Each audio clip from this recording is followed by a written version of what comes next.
Baby aloo creamy Italian style starter எப்படி பண்ணணும் பார்க்கலாம்.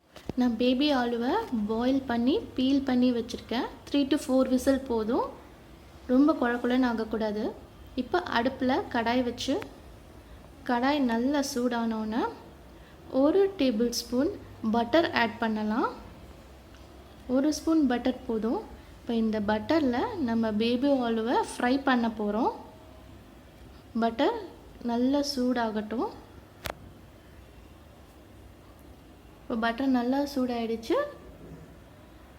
நான் பாயில் பண்ணி வச்சுருக்க பேபி ஆலுவை இதில் ஆட் பண்ண போகிறேன்.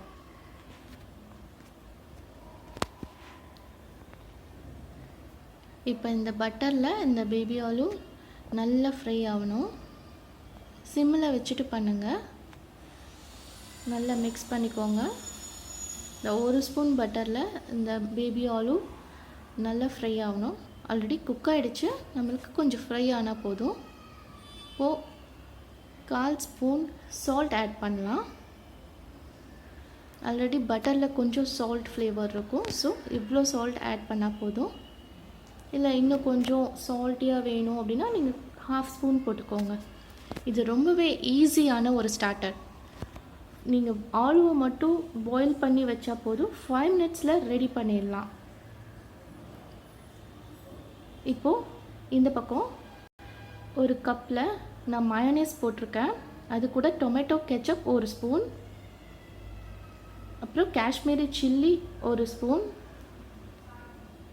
நல்லா மிக்ஸ் பண்ணிக்கோங்க. கெச்சப், சில்லி, மயோனைஸ் இது 3. இப்போது ஒரு ஆனியனை குட்டி குட்டியாக கட் பண்ணியிருக்கேன். அது கூட கொஞ்சம் கார்லிக். இப்போ நம்ம இது ரெண்டையும் இந்த பேஸ்ட்டில் ஆட் பண்ணிடலாம். இந்த கார்லிக்கும் ஆனியனும் தான் இந்த ஸ்டார்டருக்கு நல்ல ஃப்ளேவர் தருது. ஸோ ரொம்பவே ஒரு நல்ல டேஸ்டியான ஒரு இட்டாலியன் ஸ்டார்டர். நல்லா ரெண்டையும் மிக்ஸ் பண்ணுங்கள். நல்லா இப்போ க்ரீமியாக இருக்குது பாருங்கள். இப்போது நம்மளோட பேபி ஆலு நல்லா ஃப்ரை ஆகிடுச்சு. ரொம்ப ஓவர் குக் பண்ணாமல் அதோட அந்த டேஸ்ட் போயிடும். ஸோ இந்த அளவுக்கு அது ஃப்ரை ஆனால் போதும். இப்போ அடுப்பை ஆஃப் பண்ணிவிட்டு நம்மளோட பவுலில் அதை மாற்றிக்கலாம்.